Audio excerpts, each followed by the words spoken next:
السلام عليكم ورحمة الله تعالى وبركاته. أهلا وسهلا بكم متابعي قناة بيرغاماسكو شانيل. تحياتي لكم ومرحبا بكم معنا في هذا الفيديو اللي نتمنى يكون عند حسن الظن ديالكم. ان شاء الله عندنا جوج ديال النقاط. اول نقطة غادي نهضروا فيها هو بلاغ عاجل من الديوان الملكي، والموضوع الثاني يتعلق بفرنسا وماذا يقع في فرنسا. غادي نخليكم تشوفوا لي واحد الفيديو ديال الرئيس الفرنسي ماكرون اللي كيرقص على انغام الفوضى والقمع هو والزوجة ديالو.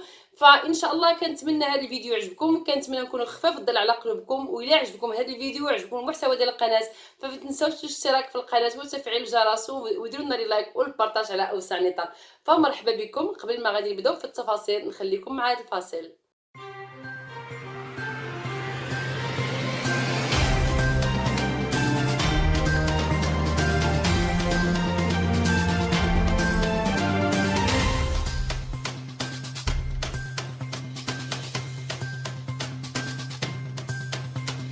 وغادي نسهلوا الفيديو ديالنا هذا النهار بالموضوع الاول، هو البلاغ اللي جا من الناطق الرسمي باسم القصر الملكي. المفاد ديالو: تشكل ثورة الملك والشعب المجيدة التي يخلد المغاربة ذكراها في 20 غشت من كل سنة ملحمة تاريخية تجسد التلاحم القوي والرباط الوثيق الذي يجمع على الدوام بين العرش والشعب.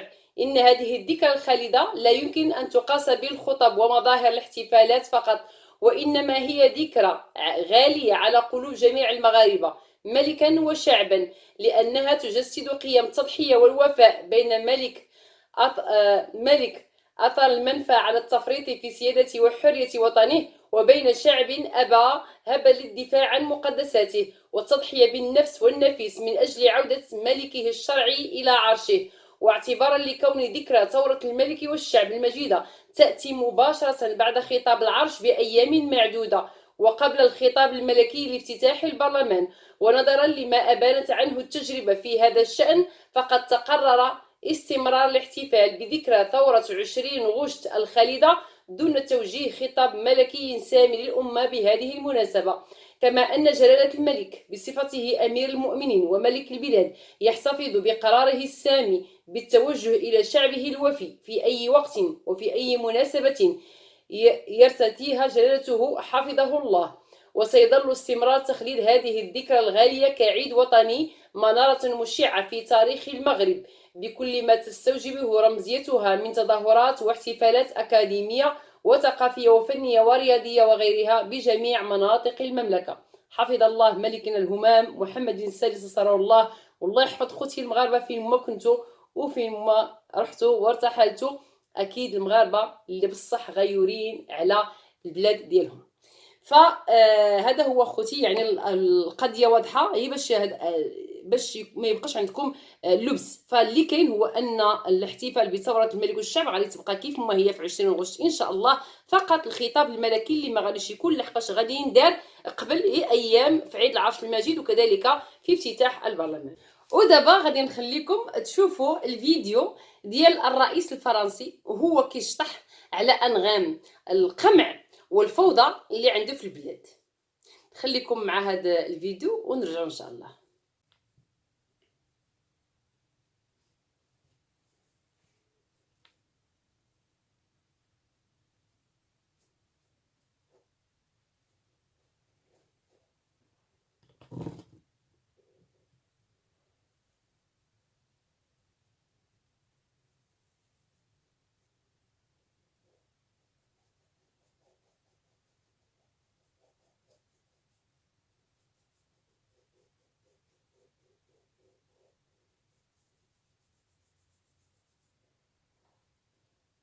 ايوا هانتوما كيف ما شفتوا الفوضى والقمع والدنيا قايمه في فرنسا. يعني كي كنقولوا حنايا الفوضى وكي كنقولوا فرنسا بحال اللي تحترق والله العظيم. وهو مسوق هو اصلا. شوفوا باش نكونوا شويه واضحين قبل ما نهضروا في المواضيع، هذا الموضوع هاد الناس، هاد الشغب اللي وقع في فرنسا، هاد الاحتجاجات والمظاهرات اللي وقع في فرنسا، فاحنا خاصنا نعرفوا بان هادشي ماشي جديد على فرنسا. ربما رحنا كنشوفوه من شهر واحد وهي نايضه القضيه عندهم، ماشي هي كلام مزيانه، تظاهرات الغوات، الشارع مطرق بالامن. يعني هادشي ماشي غريب، يعني شايفين وشايفين وشايفين. فخاصة نشوفوا منين ماجي المشكل اولا الخلل. فالخلل ماجي شكون كي يرأس هذه البلاد. اول خلل واول نقطه اللي خاصها تحيد، ماشي خاصها تغير، خاصها تحيد تغير، ما يبقاش هو الرئيس. لحقاش الرئيس هو اعلى سلطه في البلاد. اكيد ماشي رب وحده اللي كيحكم، كاين معاه مؤسسات اخرين، ولكن هو يعني شنو الدور ديالو؟ سبحان الله العظيم، هو كرئيس حتى واحد في فرنسا ما كيبغي، يعني الفرنسيين ما كيبغيوش هذا الرئيس، غير مقبول منحوس. منين دخل على فرنسا ما دخل عليها بخير، لا على فرنسا والفرنسيين داخليا، وعلى علاقة فرنسا بدول أخرى لا أوروبية ولا إفريقية ولا آسيوية ولا أمريكية. سبحان الله كاين خلل. هاد السيد ما صالحش يرأس واحد البلاد.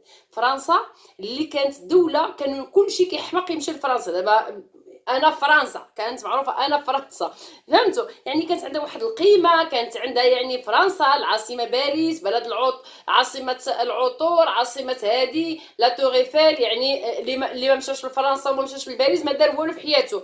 ودابا فرنسا صبحت اسفل السافلين. وشكون سببها؟ هو هذا الرئيس. يعني ما يمكنش. شوفوا سوء تدبير شي دوله كيبان عليها. بحال فرنسا بان عليها ان هذا الراجل هذا ما صالحش يسيرها. دازوا رؤساء قبل منه، عمر فرنسا ما وصلت لهذا. اول مره في التاريخ فرنسا وصلت لهذه النقطه. وفرنسا مازال غادي تبيجر، كيقولوا الايطالي، مازال غادي تزيد تنقص، مازال غادي تزيد. يعني سبحان الله العظيم خساره. كانت دوله كانت يعني عندها بزاف ديال الميزات زوينه، ولكن للاسف خساره في هذاك المواطنين ديالها. وخوتنا المغاربه اللي راهم عايشين تما ردوا البال. فالشرطه الفرنسيه تعتدي وتعتقل شخصا من ذوي الاحتياجات الخاصه. الفيديو هو عندي، ولكن ما قدرتش نحطه في اليوتيوب لحقاش اليوتيوب ما كيبغيش تحط دوك الاعمال ديال الاحتجاجات والعنف، كيلخر لك الفيديو كيوقفوا. فالفيديو غادي نحطه لكم في التيك توك ان شاء الله، ولا حتى التيك توك يمكن هذيك تعطي عليه الانذار اللي بغى نصيفطوا له. تخيلوا، هذه بلد الحقوق والحريات، بلد الحقوق والحريات والاحترام، واحترموا غير ذوي الاحتياجات الخاصه. سيد مسكين قابطينو مطيحينو، الشرطه مطيحينو الارض وما كترافع تزيد ديرو ما قدتش. فرنسا تغلي والرئيس الفرنسي زاهي، يحضر حفلا موسيقيا ويرقص مع زوجته. هذا العنوان هذا كيتصدر جميع القنوات العالميه، جميع الصحف الدوليه، هو ان الرئيس الفرنسي زاهي. هذا زاهي انا قلت لكم ماشي هما قالوا يرقص، وفرنسا تحترق، فرنسا شاعله. باش تعرفوا هو مسوقش، هو ماشي شغله، هو ما مسوقش، هو راه ناشط مع الشافه ديالو، ما مسوقش للعالم، راه كاش كينقز لا هو ولا هي. العمده اللي جات فيه. وخاصكم تعرفوا بان هاد الناس هادو اللي خرجوا، الشعب ما خرج للشارع حتى راه ماشي فقط هاد المشكله او هاد الواقعه اللي وقعت مع داك الشاب الجزائري الله يرحمه نائل هو السبب اللي خلى الفرنسيين يخرجوا. لا ماشي فقط هاد الواقعه، وانما كل واحد هذا غير فجرت هاد الشيء، غير يفجر بزاف ديال الوقائع. راه كل واحد عنده في قلبه شي حاجه اللي خلات الناس كتخرج وكتعبر على داكشي اللي في قلبها وكتقول داكشي اللي عندها. ففرنسا من خلال مجموعه ديال التواصل مع الناس اللي كيعرفونا ولا اللي عبر القناه، الناس ولاو كيعانيو من العنصريه. والاضافه حنا كنشوفوا الاخبار اللي كيتم مسابقه عليها ديال العنصريه من طرف فرنسا، اللي كانوا الناس احنا كنشوفوا غير الجاليه ديالنا المغربيه اللي عايشه في فرنسا ما كانوش كيقول كيعانيو من العنصريه. عمرني انا بشحال هادي، يعني حنا كاملين المغاربه عندنا عائلاتنا كثار فرنسا، عمرهم ما تشكاو قال لك حنا كاينه العنصريه. ودابا فرنسا كاينه العنصريه، المغاربه كيتشكاو من العنصريه، الاجانب كيتشكاو من العنصريه من فرنسا. يعني وصلت لواحد الدرجه انها كتكره المهاجرين بصفه عامه، مع العلم ان المهاجرين هما اللي معليين ومطلعين فرنسا. فما فهمناش حنايا فين ماشيه، حتى لين ماشيه هاد السياسه فرنسا. واش هاد الفرنساويين، هاد الاداره الفرنسيه، هاد الناس اللي حاكمين فرنسا ما فيهم حتى شي واحد بعقله؟ حتى شي واحد بعقله شايفين بانهم يعني واخا يشوفوا، واخا يكون داك القانون مثلا اللي دايرينه هما كيشوفوه صالح هما ماشيين فيه، ولكن ملي كيشوفوا الشعب يعني خرج، اضطهد الشعب، فرنسا كامله خرجت، فخاصهم يقولوا ستوب، كاينه شي حاجه ماشي هي هذيك. يعني خاص الدوله تمشي على حسب المطالب ديال الشعب. بعد اول وقبل كل شيء خصها تفرض الاحترام، تحترم الحقوق والحريات. هذه قالك الدوله اللي مازال دابا كيخرجوا وكيتهموا دول اخرى اللي احسن منهم، كيف ما داروا في المغرب ملي كانت فرنسا من الداعمه للقرار بان المغرب ما كيحترمش الحقوق والحريات ديال المواطنين. هانتوما كتشوفوا، ها العربون، هانتوما كتشوفوا شنو واقع في فرنسا. حنا ما كنتشفاوش حنا في فرنسا. لحقاش شوفوا، الحق حق حنايا الفرنسيين. وفرنسا شكون فيها؟ راه فرنسا فيها غير المهاجرين المغاربه. الفرنساويين هذوك ما داروا لا بيديهم ولا برجليهم. فالعنصريه دابا كاينه من الشرطه. شوفوا الشرطه كيف كيديروا مع الناس.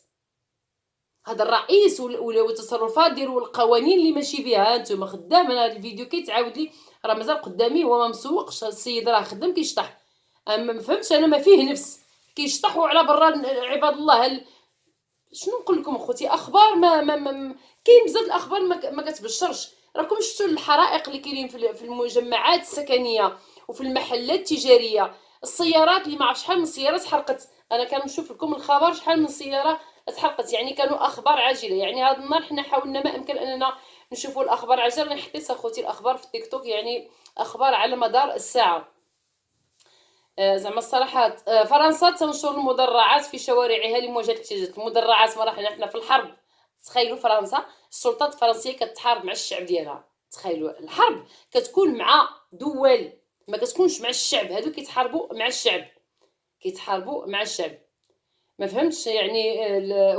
وما كاينش مواصلات. قطعوا هاد الليله ما كاينش مواصلات في فرنسا. فخوتي المغاربه بعدا اللي راكم عايشين في فرنسا، ردوا البال، الله يرضي عليكم، ردوا البال، ردوا البال. فهاد الرئيس الفرنسي ملي كيخرج كيبغي يهضر ولا كيعطي شي راي، كيقول لهم ان شدوا ولادكم، ان شدوا ولادكم، شدوا ولادكم. يعني ما كاينش شي حل، ما كاينش شي حل، ما كاينش شي هضره، ما كاينش شي اجتماع اللي كيخرج بالحل. الناس كيقول لهم اودي ها شنو خاصنا نديرو، اولا ما خاصش يكون هذه، اولا اللي خاصها تكون. يعني كي كنقولوا حنا كيرطب على الشعب لا نهائيا. كيخرج كيقول لهم قبطوا لي اولادكم، شدوا، هادشي ماشي معقول. فرنسا ماشي، يعني سبحان الله العظيم، اللي مكروه وهو اللي جايب النحس لفرنسا، هو اللي جايب النحس. سبحان الله والحمد لله والشكر لله لبلادنا. الله يحفظ بلادنا اللي ما بغاتش دير يدها معاه، لحقاش بالفعل منحوس. فدابا خصنا نقولوا اعوذ بالله من الشيطان الرجيم واعوذ بالله من الملاقيه مع ماكرون. هي هذه. المهم خوتي، كنتمنى هذا الفيديو يعجبكم، كنتمنى نكونوا خفاف ضل على قلبكم. ديروا لايك والبارطاج على اوسع نطاق. خليتكم على خير، نتلاقاو في الفيديو المقبل. السلام عليكم.